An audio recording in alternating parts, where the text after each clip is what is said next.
Coba Anda perhatikan, di pasar tradisional, setiap hari terong selalu ada. Di warung lalapan, terong goreng selalu jadi pelengkap. Di pedagang pecel lele pinggir jalan, terong bakar hampir tidak pernah absen.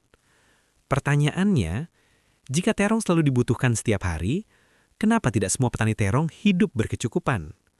Kenapa ada yang bertahun-tahun menanam, tapi hasilnya begitu-begitu saja? Dan kenapa ada sebagian kecil orang yang diam-diam bisa menghasilkan jutaan rupiah setiap minggu dari tanaman yang dianggap biasa ini?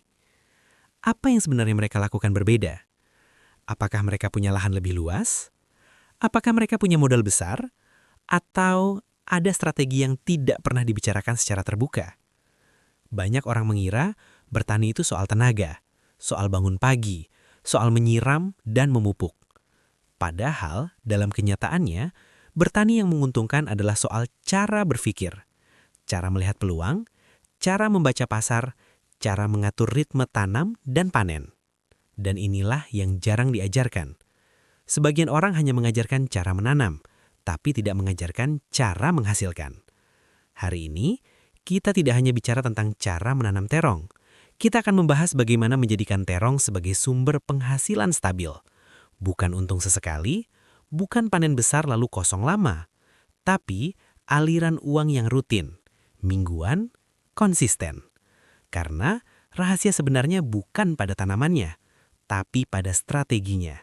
Dan mungkin setelah Anda mendengar ini sampai selesai, cara Anda memandang terong tidak akan pernah sama lagi. Mari kita mulai dari satu fakta sederhana. Terong bukan komoditas mewah. Tidak seperti cabai yang harganya bisa melonjak tinggi. Tidak seperti bawang yang kadang jadi sorotan berita. Terong terlihat biasa. Harganya relatif stabil, perubahannya tidak terlalu ekstrim. Namun, justru disitulah letak kekuatannya. Terong, atau yang secara ilmiah dikenal sebagai Solanum melongena, adalah salah satu sayuran dengan permintaan paling konsisten sepanjang tahun. Ia bukan tanaman musiman. Ia tidak menunggu momen tertentu untuk laku. Setiap hari ada yang membeli. Setiap hari ada yang memasak. Setiap hari ada yang menjualnya kembali. Bayangkan ini. Jika satu warung lalapan menjual 50 porsi sehari dan setiap porsi menggunakan satu potong terong, itu sudah 50 buah terong per hari hanya dari satu warung. Sekarang, bayangkan ada puluhan warung di satu kecamatan. Belum lagi pedagang gorengan, belum lagi pasar pagi, belum lagi catering rumahan. Permintaannya mungkin tidak heboh, tapi stabil. Dan dalam dunia usaha, stabilitas adalah fondasi keamanan. Komoditas yang stabil memberi Anda ruang untuk merencanakan. Anda bisa menghitung, Anda bisa memprediksi, Anda bisa mengatur strategi. Berbeda dengan komoditas yang naik turun tajam, yang kadang untung besar tapi kadang rugi besar. Terong mungkin tidak membuat Anda kaya mendadak, tapi jika dikelola dengan benar, ia bisa memberi pemasukan rutin. Dan pemasukan rutin itulah yang membangun kesejahteraan. Namun, ada satu hal yang sering tidak disadari.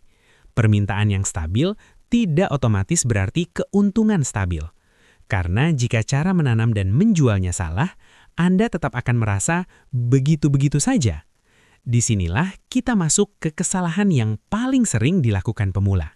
Mari kita jujur. Sebagian besar pemula menanam dengan semangat, tapi tanpa strategi. Mereka berpikir sederhana, kalau tanam banyak, pasti panen banyak. Akhirnya lahan ditanami sekaligus. Semua bibit masuk bersamaan. Semua tumbuh bersamaan. Semua berbuah bersamaan. Dan ketika panen tiba, semua juga dipanen bersamaan. Awalnya terlihat menyenangkan, buah melimpah, keranjang penuh, hasil tampak banyak. Namun apa yang terjadi di pasar pada saat yang sama? Petani lain juga panen, karena mereka menanam di waktu yang hampir sama. Pasokan membanjiri pasar, harga turun, dan disitulah rasa kecewa muncul. Sudah bekerja keras berbulan-bulan, tapi harga tidak sebanding. Masalahnya bukan pada terongnya, masalahnya pada pola tanam. Petani yang lebih berpengalaman memahami satu prinsip penting. Jangan menanam sekaligus, tanamlah bertahap. Misalnya minggu pertama 300 pohon, 2 minggu kemudian tambah 300 pohon lagi, 2 minggu berikutnya tambah lagi. Apa hasilnya? Panen tidak datang sekaligus, ia datang bergiliran.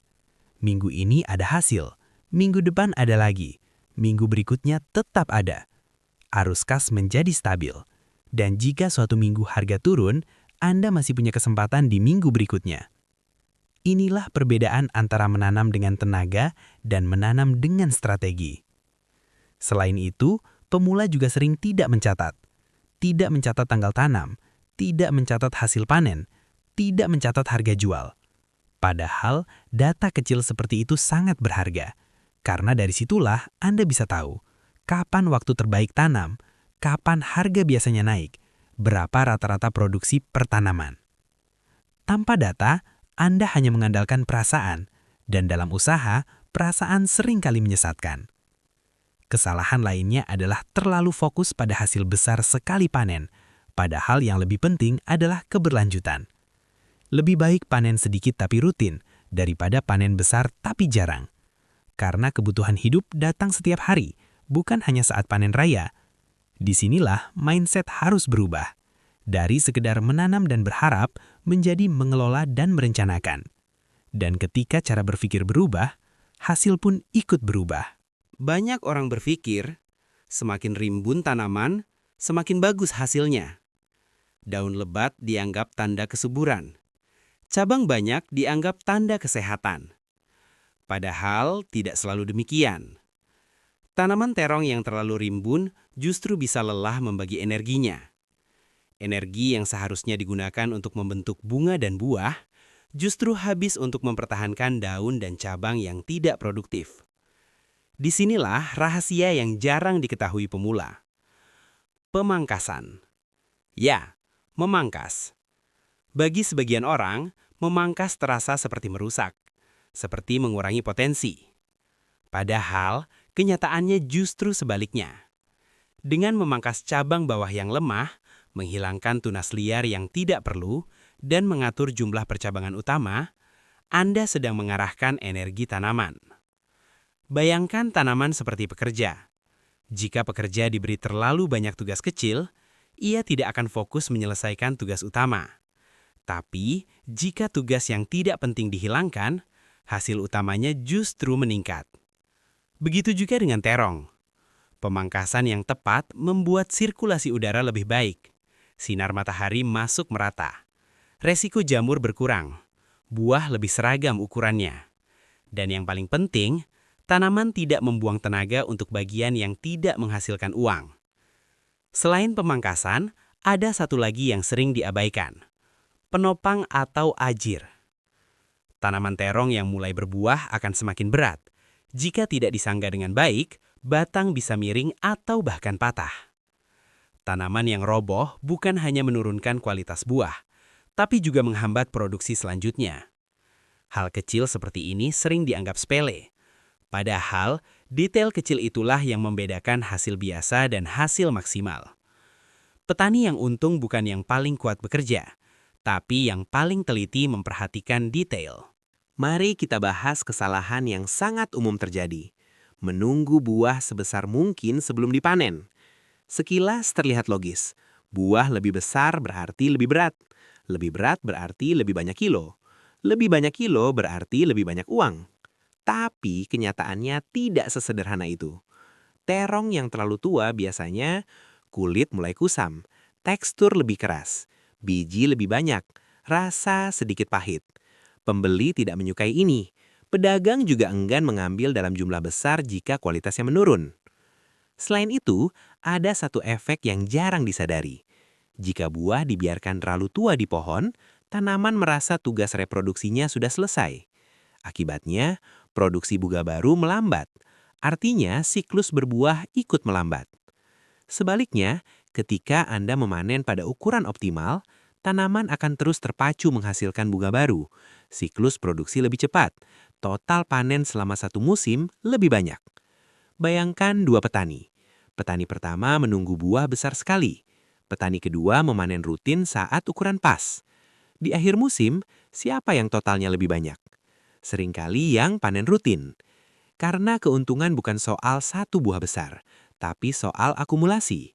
Satu demi satu, sedikit demi sedikit, tapi konsisten. Selain itu, konsistensi ukuran juga penting. Warung dan rumah makan menyukai ukuran yang seragam, karena memudahkan pengolahan dan perhitungan porsi. Jika Anda bisa menyediakan kualitas dan ukuran stabil, Anda lebih mudah dipercaya sebagai pemasok tetap. Dan dalam bisnis, kepercayaan lebih mahal dari harga tinggi sesaat. Sekarang kita masuk ke bagian yang sering diabaikan. Penjualan. Banyak petani fokus pada cara tanam, tapi jarang memikirkan strategi jual. Padahal disinilah selisih keuntungan terbesar terjadi. Mayoritas petani menjual ke tengkulak. Alasannya jelas, praktis, cepat, tidak perlu repot mencari pembeli. Namun ada konsekuensi. Harga mengikuti pasar hari itu. Posisi tawar lemah, margin tipis. Sekarang bayangkan pendekatan berbeda. Anda datang langsung ke warung lalapan, menawarkan suplai rutin, dengan kualitas terjaga. Warung biasanya lebih memilih pemasok tetap daripada belanja ke pasar setiap hari. Kenapa? Karena mereka juga ingin stabil. Satu warung kecil bisa membutuhkan 5-10 kg per hari. Jika Anda memasok 5 warung saja, itu bisa 25-50 kg per hari. Dan biasanya, harga lebih baik dibanding jual ke tengkulak. Belum lagi jika Anda masuk ke catering rumahan atau pedagang pecel lele. Mereka membutuhkan pasokan rutin, dan mereka menghargai konsistensi. Strategi lain yang jarang dilakukan pemula adalah membangun hubungan. Bukan hanya jual lalu selesai, tapi menjaga komunikasi, menanyakan kebutuhan, menyesuaikan ukuran, menjaga kualitas. Karena ketika hubungan terbangun, Anda tidak lagi bersaing di harga semata. Anda bersaing di kepercayaan. Dan kepercayaan menciptakan keamanan usaha. Petani yang hanya menanam adalah produsen. Petani yang memikirkan distribusi adalah pebisnis. Dan perbedaan keduanya terasa di hasil akhir. Banyak pemula menanam hanya karena melihat orang lain menanam. Tetangga mulai tanam, ikut tanam. Harga minggu ini bagus, ikut tanam. Tanpa perhitungan, tanpa membaca siklus musim. Padahal, dalam pertanian, waktu adalah segalanya. Terong sebenarnya termasuk tanaman yang cukup tahan terhadap panas. Bahkan dalam kondisi kemarau, selama pengairan terjaga, pertumbuhannya bisa sangat baik. Justru saat musim hujan lebat, resiko meningkat. Curah hujan tinggi bisa menyebabkan busuk buah, serangan jamur, daun menguning, pertumbuhan tidak stabil. Namun anehnya, banyak orang justru ramai menanam saat kondisi terlihat aman. Akibatnya, panen bersamaan, pasokan melimpah, harga turun. Petani yang berpikir lebih jauh melakukan hal berbeda. Mereka membaca pola. Kapan biasanya pasokan pasar menurun? Kapan petani lain mulai berhenti tanam? Kapan resiko tinggi membuat banyak orang mundur? Disitulah peluang muncul. Saat sebagian orang ragu, disitulah Anda bisa maju dengan persiapan matang. Bayangkan, jika Anda menanam lebih awal dan panen saat stok pasar menipis. Harga bisa lebih baik, persaingan lebih ringan, pembeli lebih mudah menerima. Musim bukan hanya soal cuaca, musim adalah strategi. Jika Anda memahami siklusnya, Anda tidak sekedar mengikuti arus, Anda mengatur posisi. Dan dalam usaha, posisi menentukan keuntungan. Sekarang kita masuk ke bagian yang sering membuat orang terdiam. Angka. Karena banyak orang menanam tanpa pernah benar-benar menghitung. Mereka hanya merasa, sepertinya lumayan. Padahal dalam usaha, sepertinya tidak cukup. Mari kita gunakan gambaran sederhana. Misalnya Anda menanam 1000 pohon terong. Jika rata-rata satu tanaman menghasilkan 1 kilogram per minggu, itu berarti 1 ton per minggu. Jika harga rata-rata Rp5.000 per kilogram, berarti potensi omset sekitar 5 juta rupiah per minggu. Dalam 1 bulan, bisa mencapai 20 juta rupiah omset kotor.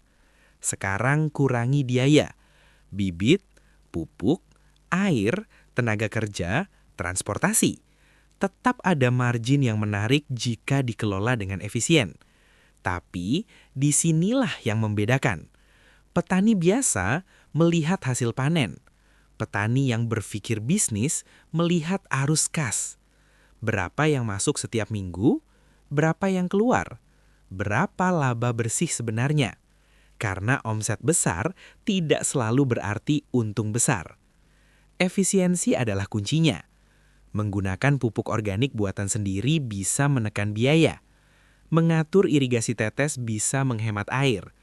Mengurangi kehilangan panen karena hama bisa meningkatkan margin. Dan yang paling penting, mencatat semuanya. Tanggal tanam, tanggal panen, jumlah hasil, harga jual. Data kecil hari ini bisa menjadi strategi besar di musim berikutnya. Tanpa pencatatan, Anda hanya menebak. Dengan pencatatan, Anda bisa memperbaiki. Dan usaha yang terus diperbaiki akan terus bertumbuh. Sekarang coba renungkan. Terong bukan tanaman yang heboh, bukan tanaman yang viral di media sosial, bukan tanaman yang menjanjikan kaya mendadak. Namun, ia punya satu keunggulan besar, stabil. Permintaan ada setiap hari, pasarnya luas, pengolahannya beragam, dan jika dikelola dengan strategi yang tepat, ia bisa menjadi sumber penghasilan rutin. Bukan sekali panen lalu selesai, bukan sekali untung lalu hilang, tapi aliran pemasukan yang terus berjalan. Semua kembali pada cara Anda melihatnya. Apakah Anda hanya ingin menanam atau ingin membangun sistem? Apakah Anda hanya ingin panen atau ingin punya arus kas mingguan? Karena rahasia sebenarnya bukan pada bibit mahal, bukan pada pupuk termahal. Rahasia itu ada pada pola tanam bertahap, pemangkasan yang tepat, waktu panen yang cerdas, strategi distribusi yang kuat, pemanfaatan musim, dan pengelolaan yang disiplin. Terong memang terlihat sederhana, namun di tangan yang tepat, ia bisa menjadi mesin uang yang tenang tapi konsisten. Dan mungkin kesempatan itu tidak sedang jauh. Mungkin ia ada di lahan kecil Anda, di pekarangan rumah Anda, atau di sebidang tanah yang selama ini Anda anggap biasa. Pertanyaannya sekarang hanya satu. Apakah Anda siap menjalankannya dengan cara yang berbeda dari kebanyakan orang?